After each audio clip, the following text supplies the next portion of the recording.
Gregor Mendel is considered the father of genetics. He was not born Gregor Mendel. He was born Johann Mendel on July 22nd, 1882 in Heisendorf, Austria. When he was born to Anton and Rosine Mendel. He had an older sister, Veronica, and after he was born, he had a younger sister, Teresa. He grew up on a farm that was 130 years old. His grandfather was a gardener on that farm, and his father was the farmer of that farm. His father struggled to keep the family afloat. The farm barely made enough money to sustain their livelihood. And while Mendel was growing up, he was a gardener and a beekeeper on this farm. Present day, this house and this farm is currently serving as a museum to Mendel. So between 1822 and 1833, he lived on this family farm. He went to primary school when he was of age. And in 1833, he went to a secondary school in Troppau to continue his education. He graduated this school with honors. In 1840, he began studying philosophy, physics, and mathematics at Pulaski University. He went there. He was going to be taught to be a local priest, and then he went to the university to study philosophy, physics, and mathematics. But in 1843, he had to leave the school due to the financial constraints that were put upon his family. So he returned to the area that he was from, and he continued his education at the St. Thomas's Abbey in Brunn. He continues his education, and then when he graduated in 1847, he joined the priesthood. And then he went to try and get his teaching certificate in 1849 so he could teach the philosophy, physics, and mathematics that he had learned.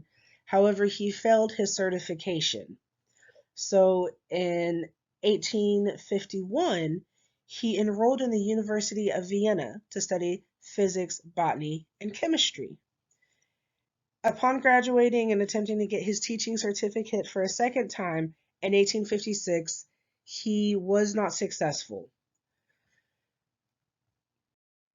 So, upon failing at getting his teaching certificate, he returned to the Abbey, the St. Thomas's Abbey, where he became an abbot later in life. So from 1856 to 1863, he was a monk and he began to study pea plants and their inheritance patterns while he was at the Abbey.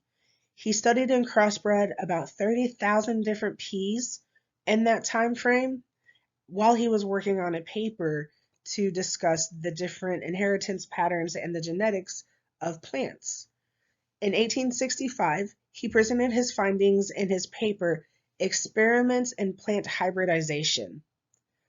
Unfortunately, after sending his research to over 120 different universities and scientists, nobody believed what he was saying. They could not comprehend that there was a specific pattern to things because of Darwin. Darwin was currently at the time saying that there was a gradation going on and that traits were mixed and combined to phase out ones that were not necessary.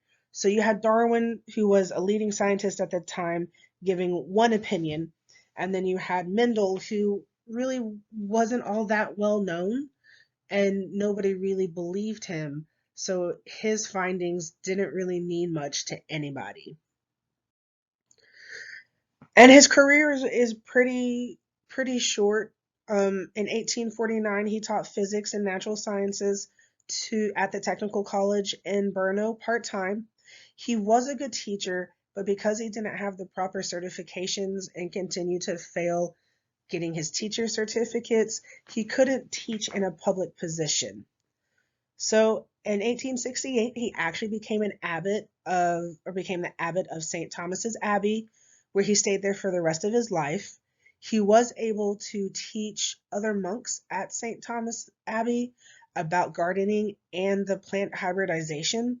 He wanted to make sure that they had a way to fulfill their financial needs because, as he learned when he was first there, that was part of their financial income was the gardening that they did, and they sold fruits and vegetables and things like that to the community so that way they could have the finances to keep supporting themselves. He was the abbot until his death in 1888. And his lasting legacy came after his death. He is now the father of genetics. He was the first to discover the fundamental laws of inheritance. These are now known as Mendel's laws of heredity. We have the law of segregation, the law of independent assortment, and the law of dominance. Unfortunately, during his lifetime, he received very little recognition. He died lonely and alone at the abbot. I'm sorry, at the abbey, and nobody appreciated any of his scientific efforts. Nobody appreciated his teaching skills, and nobody appreciated what he studied and how important it would be until 1900. In 1900, his research was rediscovered and it became very popular because people were beginning to realize that Darwin was not as correct as they thought he had been. So, 16 years after his January 1884 death of Bright's disease, Gregor Mendel received the recognition that he deserved in life, and he is now the father of genetics.